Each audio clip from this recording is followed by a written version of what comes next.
Okay mga kamatis, mga kaibigan, welcome back to another content.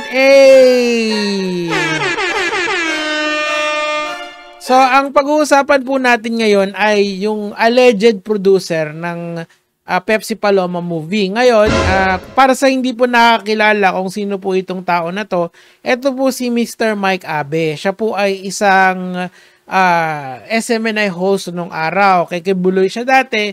Ngayon ay nakita niya na ang tamang daan.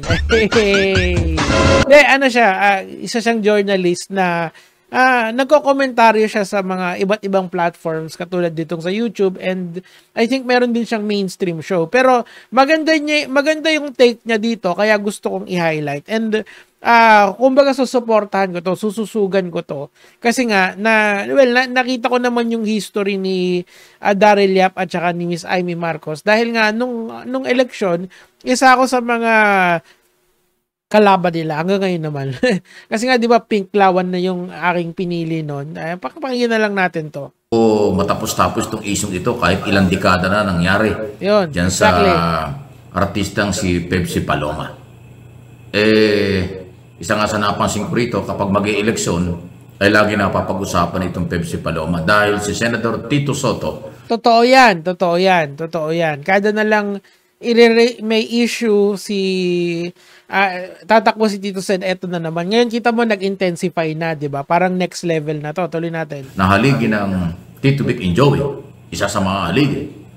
At yung Tito Vic and Joey mismo ay lagi nababanggit kasi nga sikat sila at kandidato for senator again. Ayun. Si Tito Soto.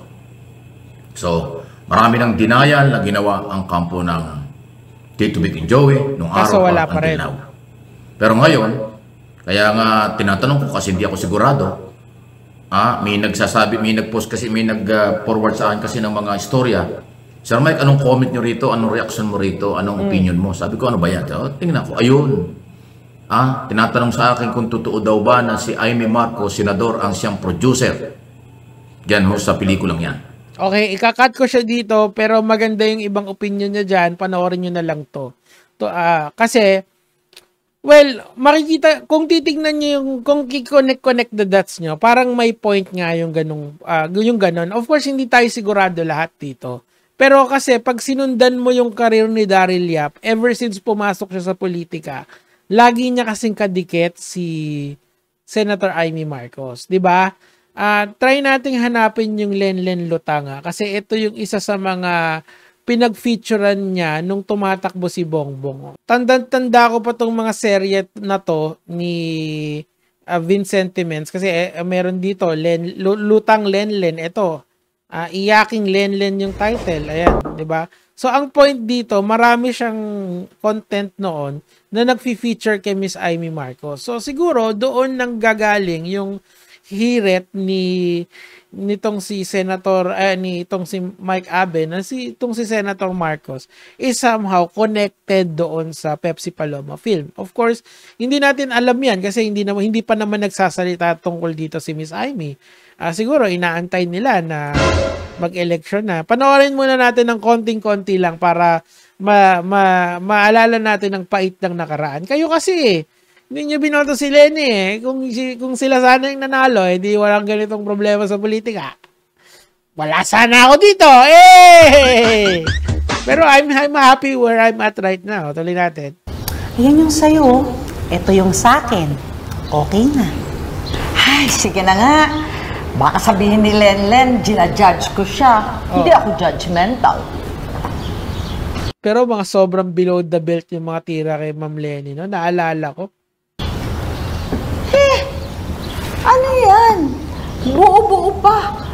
Bakit may nakalutang? Ay, yung Lenlen Lutang na yan. Grabe yan. Ang daming, ang mga pasaring yan kahit na, eto kasing si Vincent Timens or si Daryl Yap, magaling siya talaga sa double entendres na sinasabi. Yung double meaning, parang wala, pero pag tinignan mong mabuti, meron. Ang problema pa sa kanya, sa sobrang galing niya, hindi niya kailangan actually lagyan ng context clues. Kasi yung mismong mga nanonood, ang makakagets kung ano yung tinutukoy niya. Kunyari ito, not a political content. Talaga. Inom pang 10 Pepsi, di ba? And so, yung connection na yon makikita agad ng mga ng mga listeners niya or mga watchers niya. Lenny. Lutang na Lenny, di ba? And all of this. And ang low-key na tumitira nun ay si Miss Amy Marcos. So, hindi natin masisisi yung opinion na ganito ni Sir Mike Abe na isang maayos na journalist na napagko-connect nga itong mga dots na to. Kasi nando naman kasi talaga yan. Yung connection ni Daryl Yap at saka ni Miss Amy Marcos, hindi lang yon. Kahit nasabihin mong hindi politically motivated yung Pepsi Paloma film, hindi mo pa rin maaalis yon kasi si Vico Soto tatakbo sa Pasig. 'Di ba? I mean, malakas si Vico Soto sa Pasig pero hindi mo alam, baka may tulog yon dahil pag linabas to, baka mag-iba yung some voters against Vico, 'di ba? Pangalawa, si Tito Sen din, tatakbo, number 3 siya. Although, statistically speaking, mataas talaga yon yung chance niyang manalo doon. Kaso, pag bumaba yun kanino yung boto mapupunta? Like, kunyari, may mga swing voters kasi na hindi pa undecided pa sila kung saan sila. What if yung movie ni Daryl kay Pepsi Paloma ay makapagpabago ng mga swing voters na yon? And marami-rami yun hindi lang yun basta. Like, sabihin natin may 10% swing voters out of what? 60 million voters. Malaki yun, di ba? What is 10% of 60 million, di ba? So, 6 million agad yun. Kanino yung 6 million na yun mapupunta? Pwede kahit kanino, pwede kay doon sa mga hindi gusto ang mga Soto at doon sa nagpalabas siguro or nagkino-connect doon sa Made in sa mamayang Made in Malacanang sa kay Pepsi Paloma, di ba? Pwede 'yon. That's the reason why etong si Sir Mike Abe is asking the right question. Sino ba nag-produce niyan? Ang tanong ko, sino ba backer mo, Daryl Yap? 'Di ba? Kasi hindi ka babangga sa Soto kung simpleng vlogger ka lang eh. To be honest with you, mas gugustuhin ko na sabihin kung ano yung legally correct interpretation nitong storya nito, which is I will follow the paper trail. Paper trail says walang R-word na nangyari, walang R-worders. It was dismissed. It was inatras yung kaso.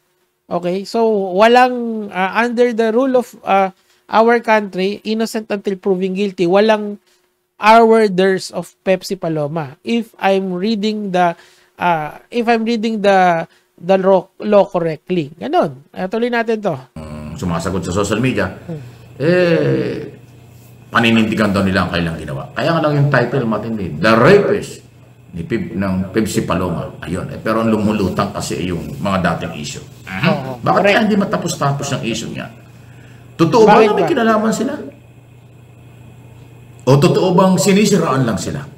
O totoo bang ginagamit lang sila dahil para sumikat at makilala at panoorin ang pelikulang ito? Kasi ito Vic and Joey yung pinagbibintangan, kilalang mga tao yan, haligi yan ng show business sa ilang dekada na. Halos 60 years na or 50 years na sila dyan sa show business. Na mga producer, composer, artista rin, mga haligi talaga, malalaking artista yan, Tito Vic and Joey. Kasi yung pinag-usapan ngayon. So, pagdating sa publicity, grabe yung publicity sa pelikula nito. Exactly. Nakuha ni Daryl Yap doon. Kumbaga kung ang usapan dito is publicity, panalo siya doon. Ano yun? Hands up ako doon, panalo siya doon. Pero, may kapalit yun. May kapalit yun at meron yung consequence. Yung consequence nun is gusto siyang managot nung kampo ni Vic Soto. Demanda malala, 'di ba? Yun nga ang kinuha niya ang sabi ng mga lawyers ni Tito Vic and Joey. Well, tama naman 'yun. Kasi sila yung nagrepresent sa kanila sa copyright na gusto nilang managot si Daryl Yap at may kulong daw to, 'di ba? I guess yung 35 million is secondary sa kanila na hinihingi nilang damages. Kasi meron talagang mga tao na pumupunta sila sa korte not for money, but for justice. So, abangan na lang natin ang susunod na kabanata dito sa serye na to kasi it is far from over. Nagsisimula pa lang to. Yun lang naman yung sa akin for today. Gagawin mga loves.